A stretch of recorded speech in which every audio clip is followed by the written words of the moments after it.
Magandang araw Pilipinas! Narito ang ating pinakahuling ulat panahon para sa araw ng Thursday, July 3, 2025. Huwag kalimutang mag-like, mag-follow at mag-subscribe para updated ka sa lagay ng panahon.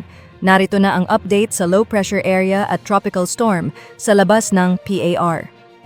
Ayon sa latest update ng PAGASA, ang binabantayang low pressure area, LPA, sa loob ng Philippine Area of Responsibility ay bumaba ang tsansa na maging tropical depression sa loob ng susunod na 24 na oras. Huling namataan ito sa layong 125 kilometers east-northeast ng Apari, Cagayan at kumikilos pahilaga-kanluran.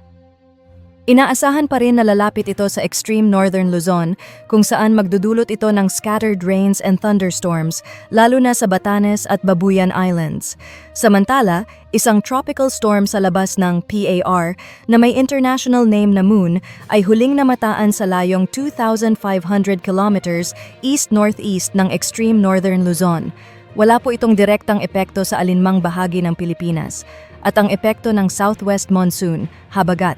Patuloy ang pag-iral ng habagat na nakaaapekto sa Central Luzon, Southern Luzon, Visayas at Mindanao. Inaasahan ang mga pag-ulan ngayong araw at sa mga susunod pang araw sa maraming bahagi ng bansa. Inaasahang panahon ngayong araw. Luzon. Maulap na kalangitan at mataas na tsansa ng mga pag-ulan sa Cagayan Valley, Cordillera Administrative Region, Ilocos Region at Aurora, dulot ng LPA. Pabugso-bugsong pag-ulan, dulot ng habagat sa Pangasinan, Zambales, Bataan, Metro Manila, Cavite, Batangas at Occidental Mindoro, Visayas at Mindanao. Palawan at Western Visayas, maulap na may mataas na tsansa ng pag-ulan. Nalalabing bahagi ng Visayas at buong Mindanao, bahagyang maaliwalas ngunit may tsansa pa rin ng panandaliang bugso ng ulan tuwing hapon at gabi.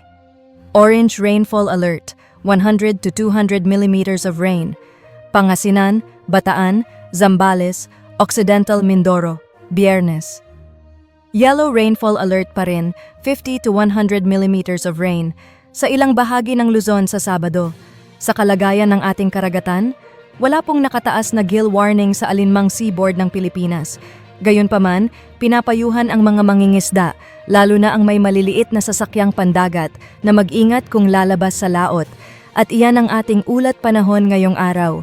Para sa real-time at detalyadong updates, i-like at i-follow kami sa Facebook, mag-subscribe sa aning YouTube channel at i-click ang notification bell para sa ulat panahong maaasahan, anumang oras, ulan man o araw.